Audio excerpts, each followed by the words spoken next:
Hey everybody, I'm Brooke and I sobered up August 2nd, 2016. Hi friends, I'm Suzanne and I sobered up December 19th, 1991. Together we got a lot of recovery and we host Seek Purpose, the podcast. Seek Purpose is a community that supports recovery, healing, and spiritual growth. We believe that sharing our stories can greatly impact our communities and collective action can impact the world. So stop scrolling and start listening, will ya? Awesome. Hi everybody, I'm Brooke. Hi friends, my name's Suzanne. And this is Seek Purpose, the podcast. We are so excited today. We have Lauren Ashley from Lauren Ashley Studios here today to share a beautiful story. She is finding purpose right now after losing her partner to suicide. And I just want to put that out there right away because I know this can be a very sensitive topic and a little bit triggering for some people. So just to know that that's what this episode is about. Please get your Kleenex and whatever you need to comfort yourself through this. And Lauren, would you like to introduce yourself to our audience? Hello, everybody. I'm Lauren Ashley. I'm a wedding photographer. I lost my partner on September 12th, 2020 to suicide. And my mission at this point in time is to save lives and just bring awareness, either whether people are struggling with suicidal thoughts and or have lost someone to suicide. So that is why I'm here. We are so excited. Thank you from the bottom of our heart. I know it's been emotional, and we were just talking about that before we went live as far as, just sharing this journey. You said you'd do it every day, all day, if it was going to help another see the real picture of what can happen if someone takes their lives. Because even when we were talking, actually, Brooke and I earlier also, part of my disease actually takes me to this deep depression, even sober, that I don't think necessarily about drinking. I actually go to that place of like, I just want to end it. And suicide has been part of my recovery journey. Not doing it, but definitely thinking about it. And when you're in that, I'm not thinking about what it would do to my family. I'm just thinking, I just want to stop the pain. Mm-hmm. So I get all emotional because when I watch your videos and having you so raw and so real and so authentic on these videos has really, even just this last 6 months with some stuff I've been going through, witnessing you going through what you've gone through with your loss has really helped me. So yeah, and I think that's what this is all about and why we're so grateful for you to come here to share your journey. Sure, absolutely. And just hearing that, I was explaining to the ladies, and to all of you, that I get hundreds, like sometimes, over hundreds of messages per day of just people just saying how much it's helped them, which is why I want to keep doing it and doing podcasts, helping other people just kind of like realize and in both ways, like you said, you being an addict, understanding and feeling suicidal thoughts, and then other people losing people. Mm-hmm. So let's get started. Do you want me to just kind of start from the beginning? We'd love to hear instant questions. We'd love to hear a bit about your journey with like your love story. How did you guys meet? Tell us how that all happened. Yeah, so we did meet online. A photographer. I wound up taking his picture. We hit it off instantly. He was funny and charming and handsome. He was joking with me. He gave me his business card with his phone number and was like, I would love to take this hot photographer out on a date and being super cute. And it was just instant for us. The chemistry was amazing right off the bat. And we fell in love pretty quickly. He was exactly everything that I needed. He was everything that I wanted in someone. And he was that, from the beginning. So he did let me know very early on that he was, a recovering alcoholic. I really underestimated what it meant to be an alcoholic. Mm. I've never had an alcoholism run in my family. I've never been with somebody with alcoholism. So I really underestimated what it meant to be an alcoholic. Mm. He had been sober, from what he told me, 2 years at that point. And I really never thought that he was going to drink. So things were going very well. He was working IT. He had a great job. He began working for me part-time initially. And then in the spring of 2019, he quit his job and he came to work for me full time. It was kind of hard because it was like I was like the boss, like I'm the female, and I was like the boss. But he was so intelligent. He was the yin to my yang for the company. So like I'm creative, right? But he was numbers and organization and all the things that I was not good at. So he came in, he did a great job. We realized financially we could afford for him to come on full time. So he did. Things were going extremely well. So when I tell my story, it's kind of almost confusing to me because I don't understand depression or alcoholism or triggers because I don't suffer from that. So he did relapse in July or the summer of 2019. And it rocked my world because it was something that I've never experienced before. His relapses were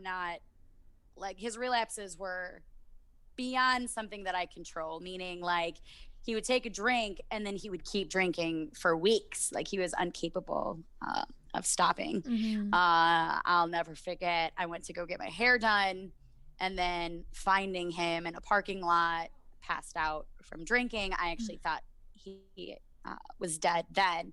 And it was very traumatizing for me. And I just remember sobbing and being hysterical and was like, we're going to rehab. I don't care how much this takes. Like, we're going to get you help. Yeah.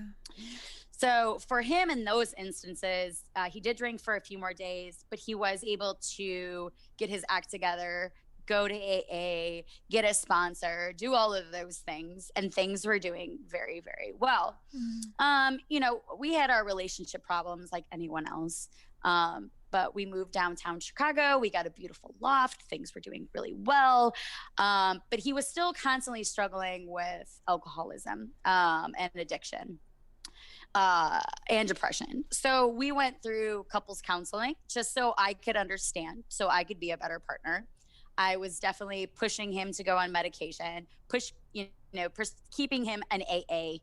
When COVID hit, though, he was no longer able to go to AA with people and stay in those groups. He kind of lost contact with his sponsor then, and he did relapse in April of 2020. And that was really hard.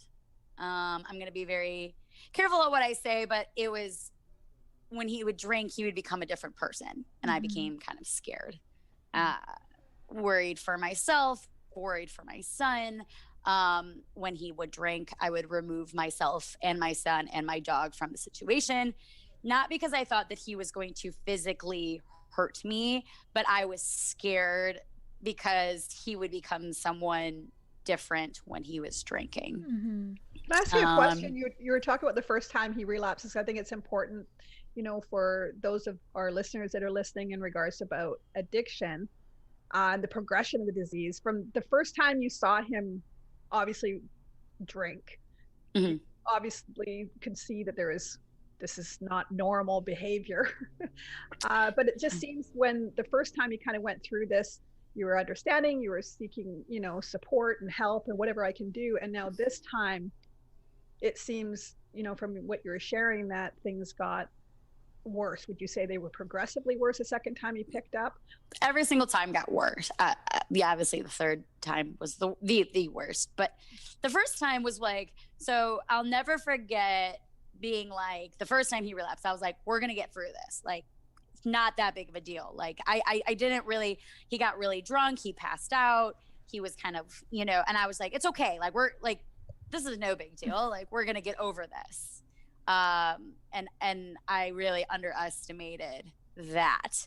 After talking to his family, and his friends and a few other people, I realized that this was an ongoing thing, but I didn't know that then. But the first time he was able to sober up without needing to go to the hospital, the first time.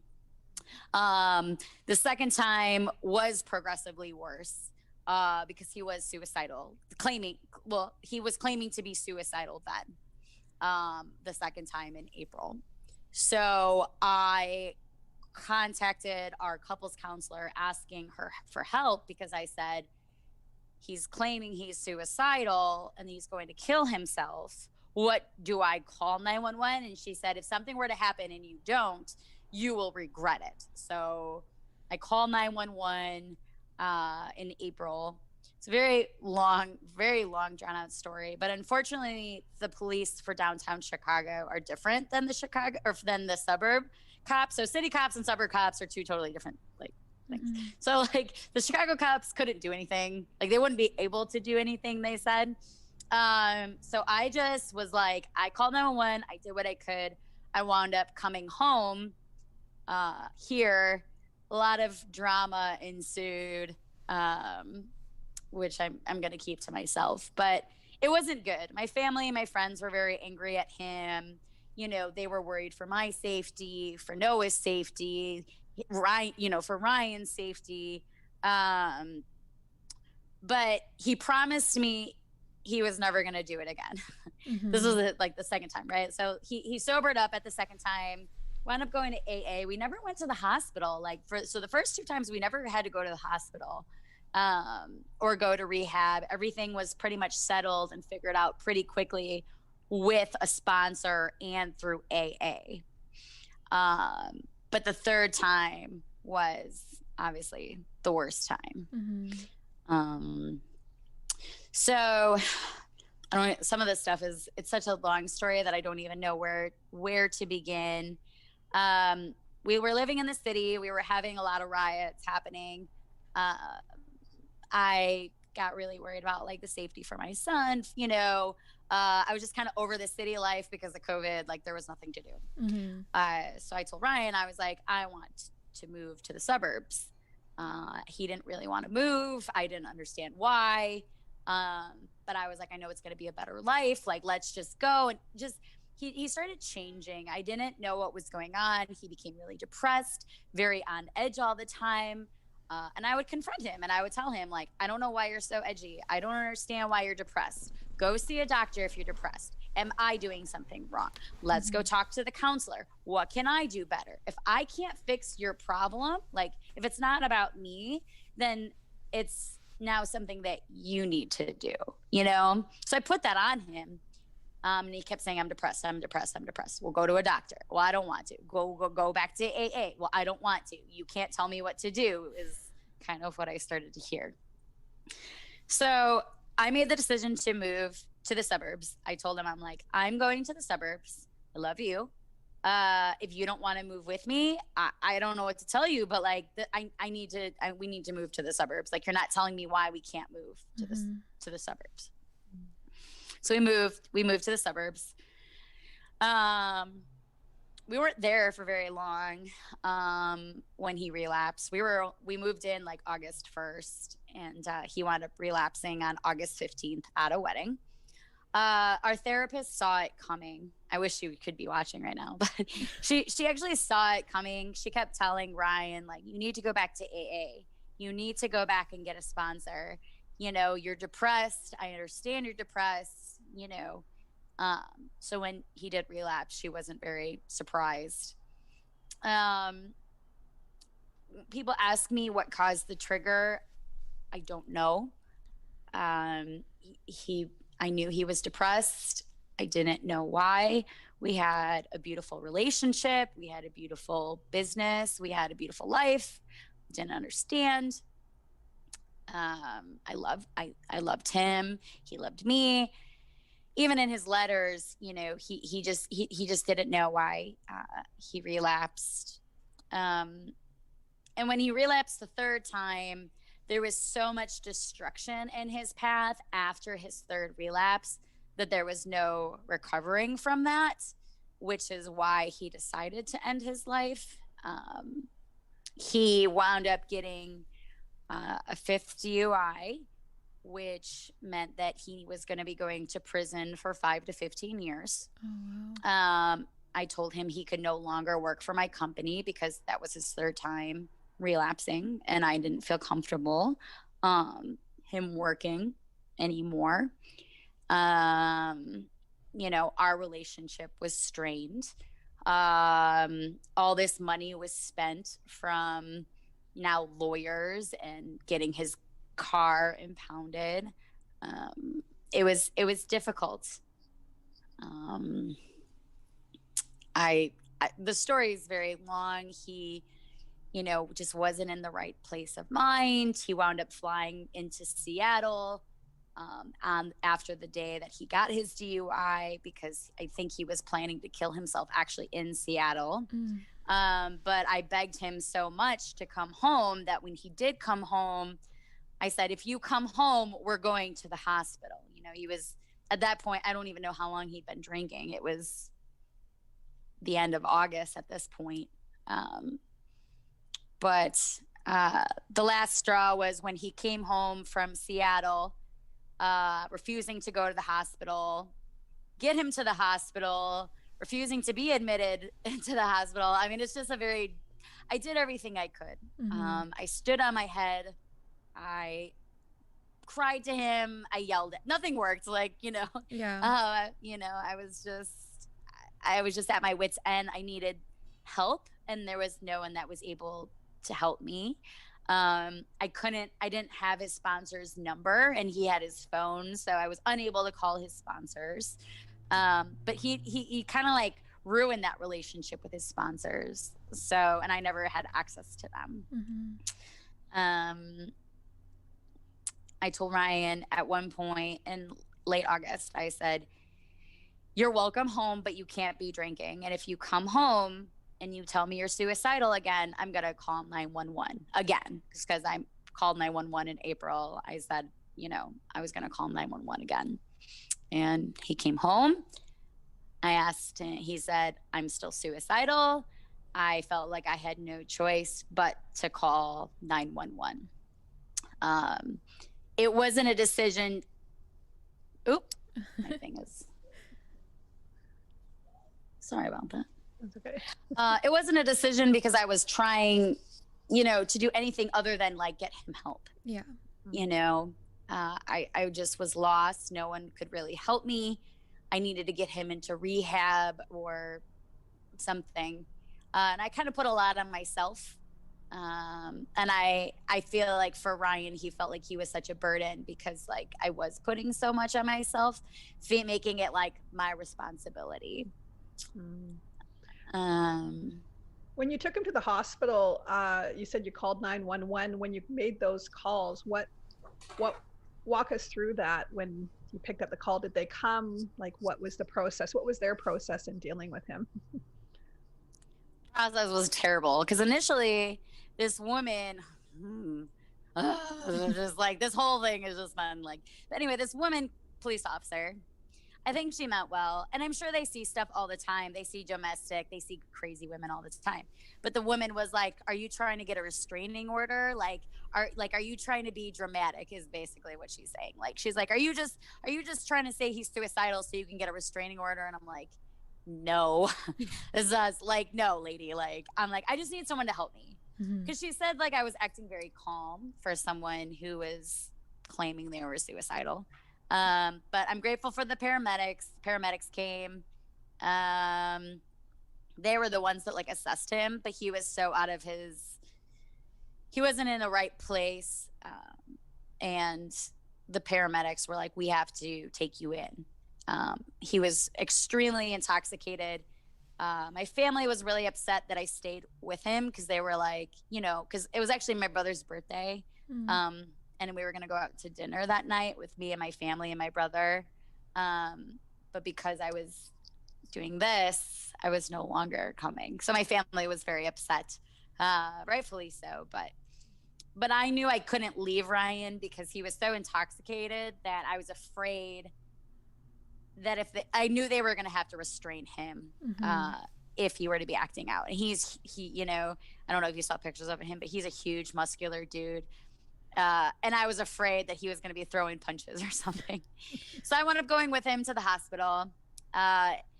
He kept trying to put his street clothes on and leave. And he was like, you know, you can't make me stay here. This is controlling. Or like, I don't know. love him, but I'm like, this is crazy, you know? And I stayed with him. So we got there at 6 p.m. I was really upset. I was just kind of having my own internal battle too, because I was like, this isn't normal. Like, I shouldn't have to be doing this. Like, this isn't fair. Angry at myself, angry feeling like I'm allowing this, angry that my family is angry, angry at him. It was just a lot of, and anger is a second form of actually being hurt. So I was hurt first, and then I was angry, I always say this very often on TikTok is you can love someone and still be angry at them. So I still loved him, but I was very angry. So he begged me to stay with him all night. I didn't want to, but I said, Ryan, if I stay with you all night, you need to admit yourself for suicide and addiction. And he goes, I promise, I promise, I promise. So when he was finally admitted to the hospital, that was the first time since he relapsed in the beginning or in the middle of August that I felt any form of relief, because I knew that he was safe. Mm-hmm. I knew that he wasn't going to be drinking and driving. I knew that he was going to be sober in the hospital. I knew that nothing terrible was going to happen while he was in the care of the hospital. Hospital was amazing, but because of COVID, they can only keep you for so long. Mm-hmm. So they didn't, he's great. He's a great talker. Mm-hmm. So he was able to convince them he was fine and was no longer suicidal and could go home and do inpatient care. Well, when he came home, we contacted a lawyer, and the lawyer was like, there is nothing I can do. This was your 5th DUI. You are going to be going to prison. And I think looking back at the dates of his letters is kind of when he made that decision right away that his life was over. That, he just didn't want to do that. There's kind of more to it, because obviously like our relationship was strained. He ruined the relationship with the business. His family was upset. My family was upset. There was all this damage in his path, and in his mind, by ending his life was going to be the best decision for him, is what he thought. Mm-hmm. On the day that he passed away, he was in a great mood. He was happy. We had a great day. We had photo shoots. Everything was awesome. We made plans to go apple picking the next day. So this was, on August 12th. Next day was going to be a Sunday. We made plans. And I was like, okay, well, because he was in such a good mood that day, I didn't think I had to watch him. And I know that sounds silly, and it's not like I was crazily watching him. And in some ways, I actually did not actually think that he was actually going to commit suicide. But I felt like it was safe for me to leave for just a couple hours. Mm-hmm. So I was running an errand. Ryan calls me and it was like, hey, I actually don't feel well. Why don't you stay at your mom's? I'm just going to stay home. I'm like, that's weird, but like not enough to set me off. Like not enough for me to question that he was suicidal. Because my son is immune compromised. So sometimes I do stay at my mom's house. Mm-hmm. But I was like, no, I'm going to come home. Like, I'll see you in a little bit. He's like, okay, I love you. And even though I was frustrated at him, I did say, I love you too. And those were actually the last things he heard from me. And I'm grateful. If I didn't say I love you back, I think I would have regretted that. But something in my head said, say I love you too. And I did. Because sometimes when I'm really angry at him, I wouldn't say I love you back, but I told him I love you too. I came home after running my errand, and it was very odd, and I knew something was wrong. The TV was on, and I found him on the couch, and I was very confused because it didn't look right. I'm not going to share how he killed himself out of respect for his family. His family has kindly asked that I don't share. But the minute I realized what was happening, I don't remember if I started CPR first. I think I started shaking him first. He was extremely white. It was really dark in the house though too, so I couldn't realize how white he was. But I called 911. I remember 911 telling me that they couldn't understand me.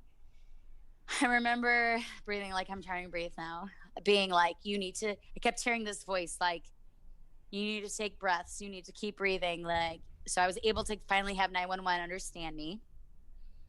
I'm really, really impressed by my suburbs police department. So I came home at 11:11. I called 911 at 11:14, and a police officer was there at 11:19. So they were like there within less than like 5 minutes. It was amazing.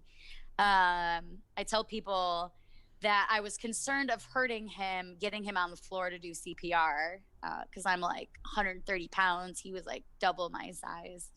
I do. This is kind of graphic, so if anybody's watching, please be careful. But I remember doing CPR on him, and there's a term that's called the death crackle. And I actually heard this while I was doing CPR on him.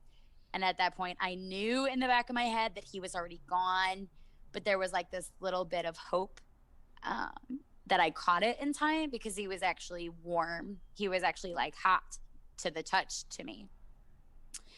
So I'm laying on the floor. The police come, they hook him up to the defibrillator. He's doing CPR on him. I'm watching him do this.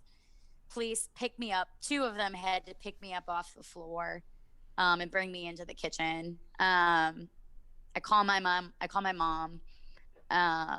tell her that Ryan killed himself, to come immediately.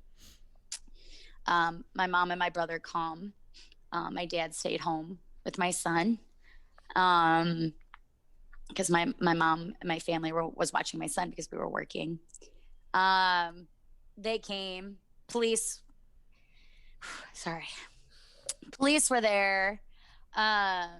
And for whatever reason, the police almost gave me more hope, because the police were like, I'm like, is he dead? Is he dead? Like, I just kept asking. And they're like, well, we think, we don't know, the paramedics are working on him.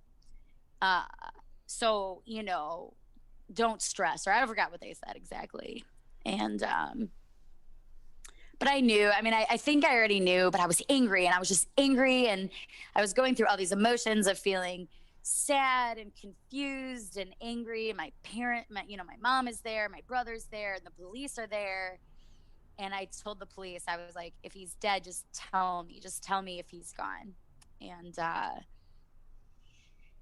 30 minutes goes by, and I'm thinking no news is good news. And then the two police officers walk up, and I just saw their face, and I knew. And I just hit the floor. Well, they told me that he was gone, and I just hit the floor in my kitchen, and I was just screaming.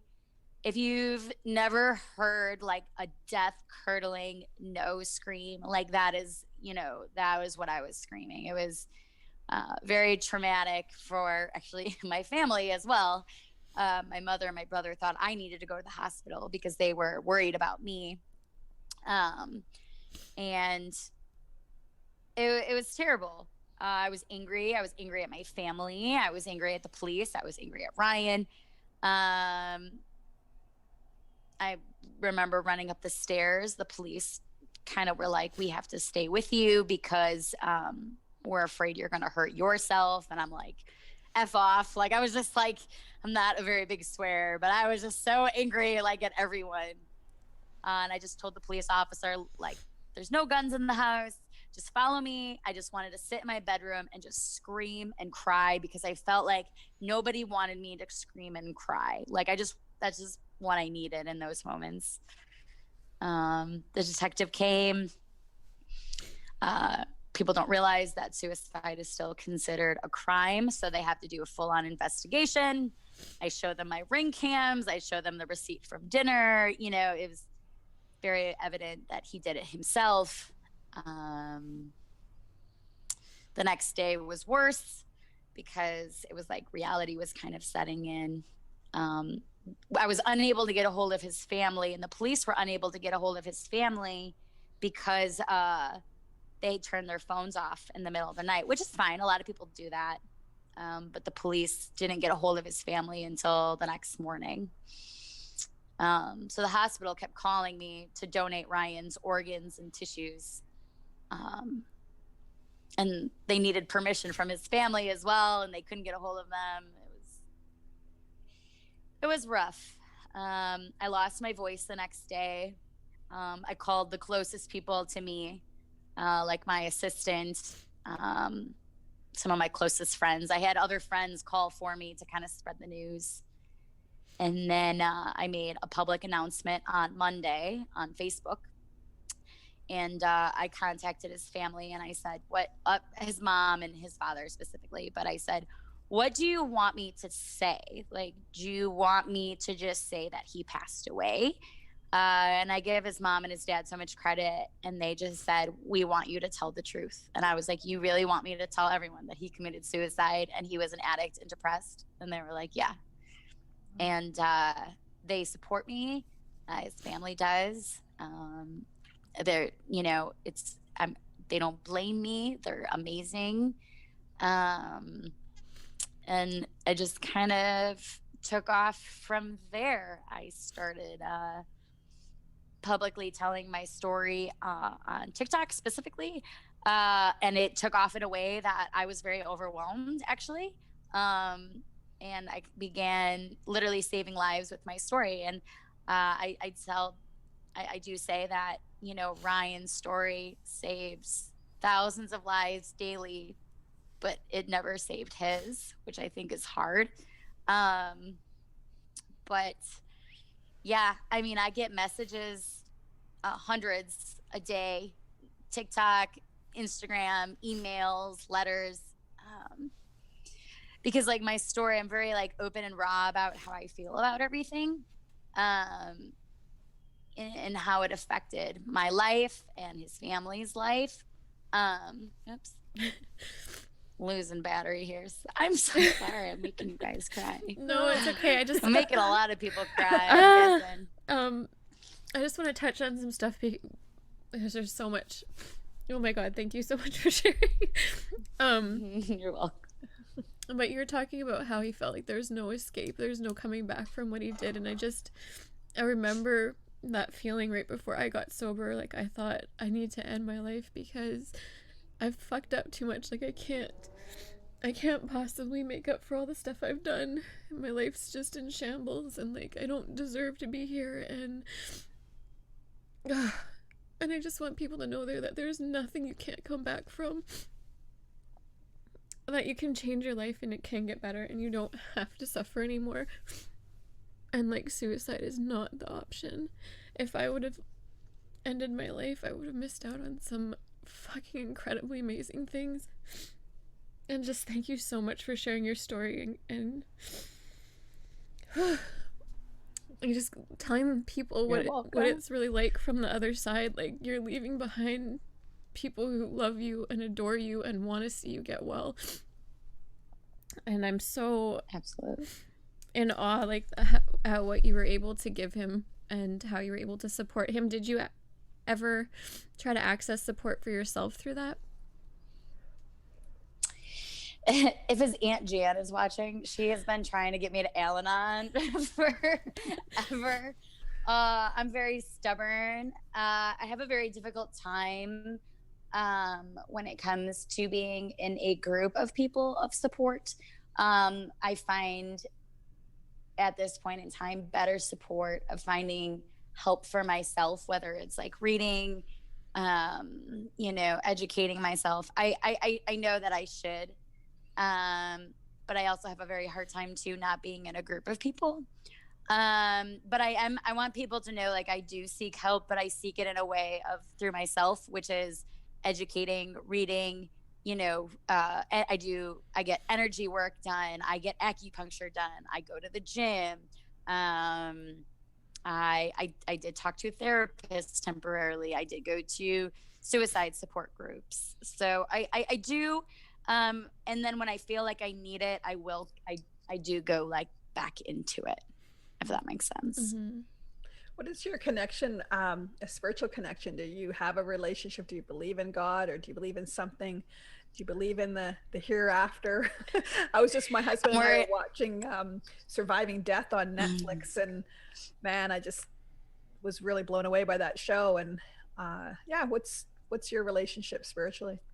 Yeah, so I was raised Baptist. So I was raised Christian. I still consider myself Christian, but I'm actually really into the spiritual side of everything as well. So I'm really into energy work. I'm going to be very careful on how I say this because I know a lot of people are watching, but I do definitely believe that I feel Ryan's spirit. I kind of feel him around me often. It wasn't something I really experienced before his death, but definitely after his death, I'm really more in tune into like the spiritual world of things, but not in an evil sense. I want to make that very clear. I don't do like spells or anything. It's such a touchy subject. You got to be so careful because there's this very heavy line between Christianity and witchcraft, and a very thin line, I mean. But I'm really into the energy and spirituality and angels and spirit. So I don't feel anything bad in my house, to be honest. It's nothing but good, positive energy. And anyone that's, even though it did happen in my house, I still live in my house. It feels okay. I actually work with like a spiritual worker with Ryan as well. Once again, gotta be careful what I say. But it's helped me heal. Whether people think I'm nuts or not, when it comes to that, it's a pretty amazing thing. I really love that you're sharing that, because that's something I've actually struggled with myself, because I definitely believe in Jesus. I find a lot of like spiritual connection in worship and in the church and doing those kind of things, but I also love crystals and like energy healing and Reiki and all that kind of stuff as well. I say I'm like somewhere between Christians and crystals, like that's where my faith lies, but it's a hard it's a hard thing to talk about. Yeah. And you know, my family's most likely watching, and it's a very delicate balance once again. But I'm the same way. I've experienced God in ways that I can't even begin to tell you. As far as miracles, my son's a miracle. My son shouldn't even be here. I remember basically hearing God so loudly when my son was born. My son wasn't supposed to live. He was born at 25 weeks, 1 pound, 6 ounces, very long story. And that was when I actually realized that God was real, even though I was raised Baptist. That was my come to Jesus moment, right? And then I did also start to get into spiritual world of, you know, the crystals and energy work and Reiki and acupuncture, and this like higher level of self meditation that you can like get to. It's pretty crazy. And like I said, if I'm nuts, it's helping me heal. Yeah. So, whatever works. Actually, I remember we had one of our guests, Liberate Your True Self.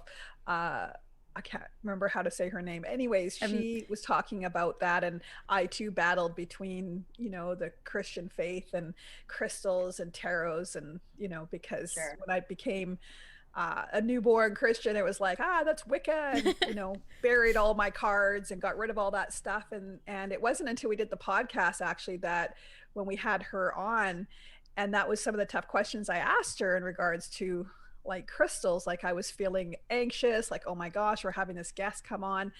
And she was so beautiful in explaining all of God's creation. And God created crystals, God created energy, God created the earth. And this can't be more pure than getting, you know, like this is God. And I was just the way she explained it, how beautiful it was, has given me a connection that is, really special. So some people, I have crystal. Yeah. The beautiful rock. But you know, I really would like to talk about or have you share about your son. And obviously we understand that he's a person with disabilities, and that's one connection that I can kind of relate to, because I also have a daughter with special needs, and they're so pure and they're so lovely. And their hearts. How did you explain that? What happened? All of a sudden, Ryan's there. It's a big part of his life as well. How did you explain that to him about what happened with Ryan? So Noah doesn't really understand. I initially did I tried to explain it in a way that he would understand that Ryan would be sleeping and not wake up.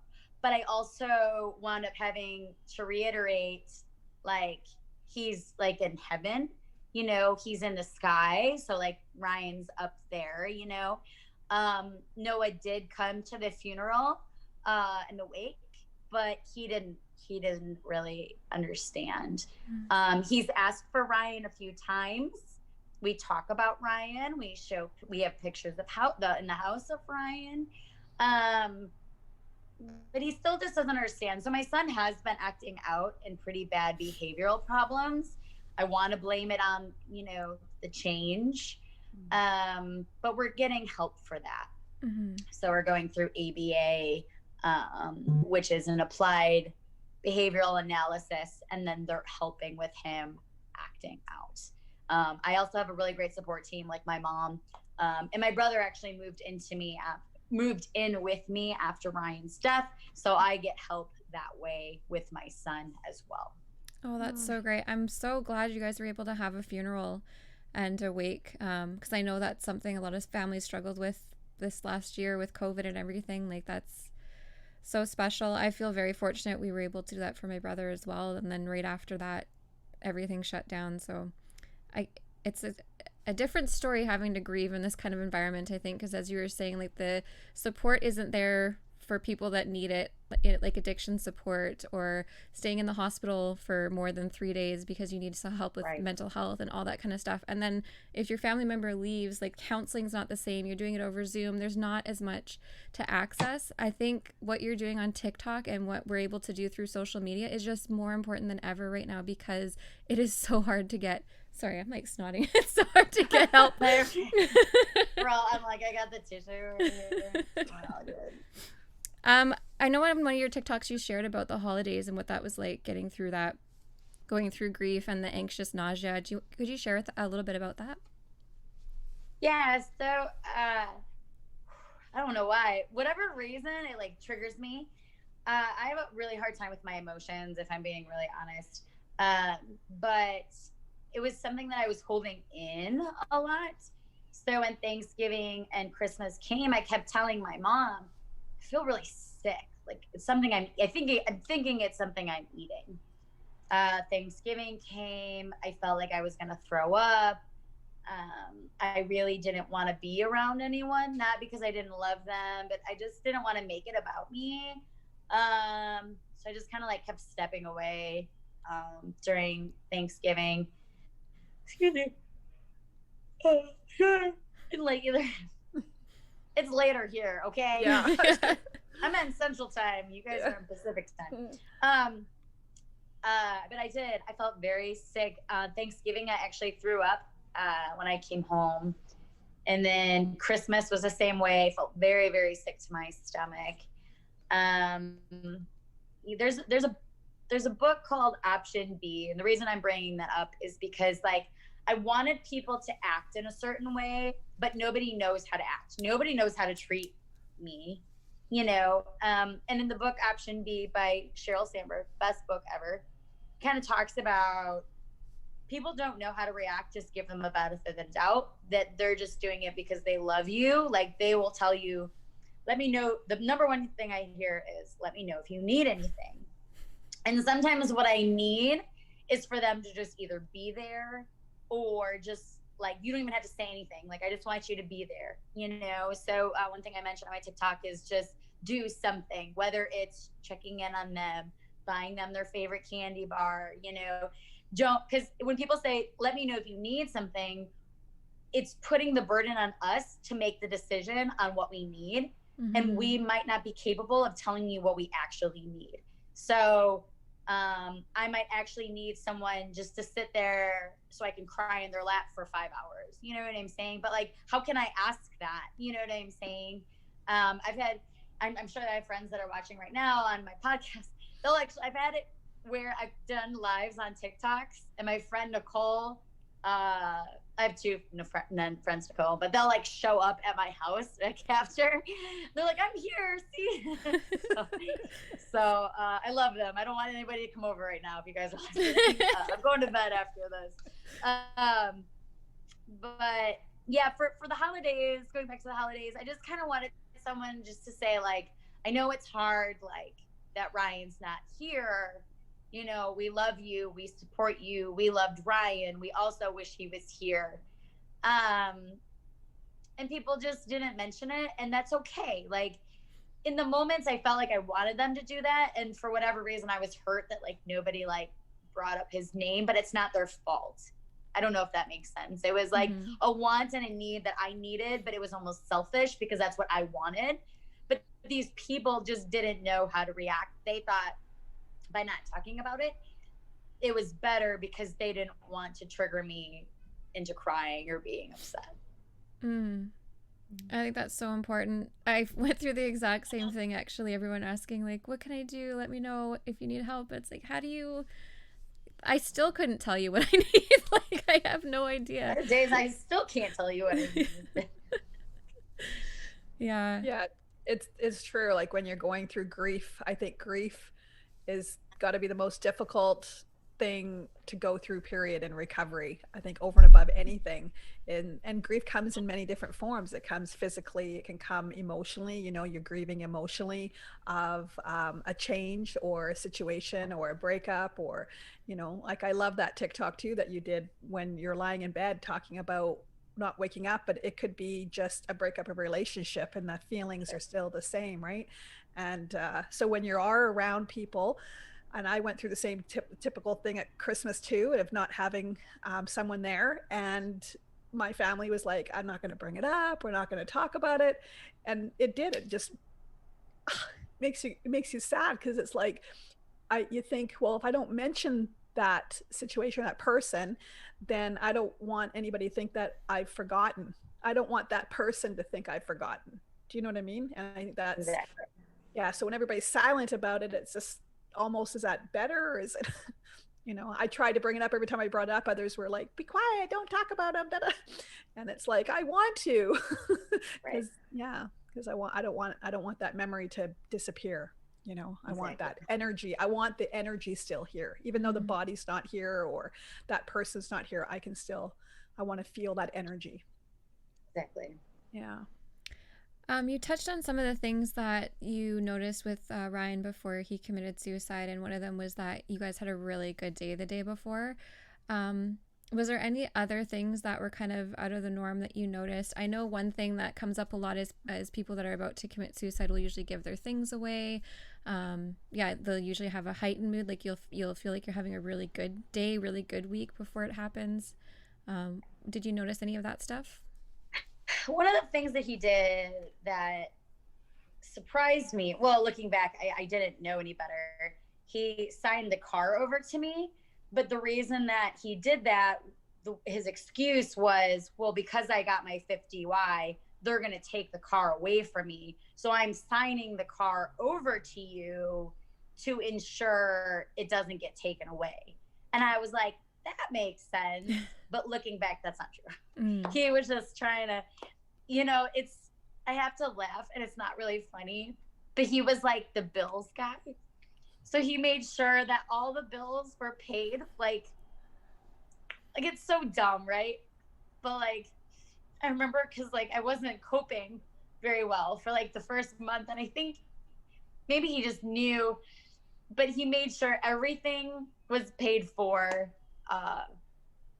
on the day that he committed suicide. It was like, you know, the bill wasn't even due until like the end of that month or something. And, you know, electric, water, gas, everything was already paid. Cause I wasn't the best. I was good at it, but like, I'm usually that auto person, you know, like I leave everything on auto. And I'm trying to think what were some other things.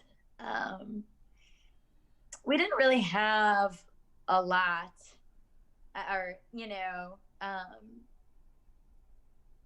but that was probably, those are probably the biggest things where I was like, oh wow, he signed the car over to me knowing that he was gonna take his life, and paid all the bills knowing he was gonna take his life. His letter to me was written on September 7th, and then he committed on September 12th. Another sign was, we made plans with some friends that week. So he committed on Saturday. We had plans with friends on like a Wednesday. And he just said to me, like, I don't want our friends to know what happened. I just want to have a normal, fun day with them. And I was like, okay. And we did. And we had a great day and we laughed. And, my friends had no clue. And some of it is looking back, it wasn't a huge, not a lot of huge signs. He was really good. You know why? Because he knew that I was going to stop him. And we even have Ring cameras on the outside. And even if he tried and even in our garage. So like, even if he tried to like take his life in our garage, tried to leave, it would have set me off. I would have called 911. He already saw me call 911 on him twice because he was saying he was suicidal. One point I want to make was when his toxicity report came back, he did not drink on the day he committed suicide. Oh, wow. And for whatever reason, I was slightly bothered by this because in my head, I didn't want him to be in the right state of mind when he killed himself. It was like I wanted him to be drunk because he was not in the right state of mind and he took his life. The only thing he had in his system was caffeine and some of the prescription pills his family, his doctor made him take. So yeah. What other questions do you have? Oh my gosh. I'm just so in awe of how you're able to speak about this. I know it's only been like 4 months and you're just doing such incredible things for a community of people that really need a voice and have a hard time. I'm sure people going through grief. I know I go through it as well. It's hard to talk about. You don't know what to say. And the fact that you're out here talking so openly about it and just showing up for people who might not be able to do it for themselves, like it's just so incredible. And thank you so much. Do you want to leave our audience with any advice? Anyone that's going through this, what would you say to them?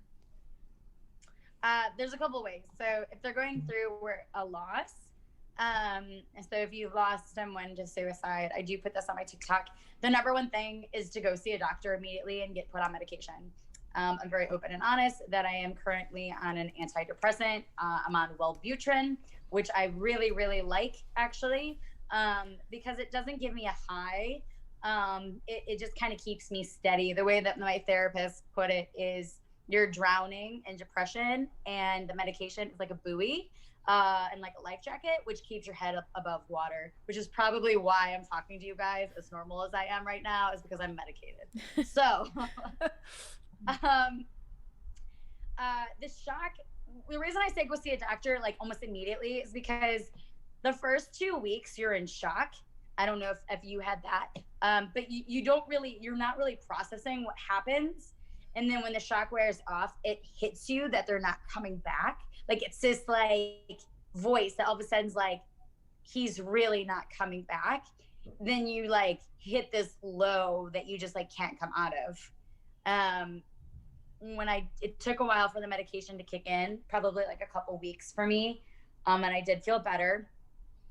The other thing is obviously self-care. I'm currently not drinking all of January. I did notice I started drinking alcohol heavily. I don't want to say heavily, more after he passed away because people are like, we want you to feel better. Here's a glass of wine. Here's some vodka. Like, like people think they're helping you. And then you're like, all of a sudden you're like, well, I've been drinking every single day. Like this is not healthy. So I've really slowed down on my drinking. So obviously watch what you're drinking, eating healthy, working out made a huge difference for me. So I slowly, it was a slow thing because a lot of us haven't been working out for COVID, let's be real. But when I wound up going back to the gym and stuff, I did start to feel better. I still feel better. I'm really into Reiki. I felt like that was extremely beneficial. I'm looking into EDMR, I believe it is called. It's for PTSD. It's a type of therapy. I have that scheduled because I can sit here and say that I'm fine, but I know that I severely am going to be struggling with PTSD after finding my boyfriend and what happened.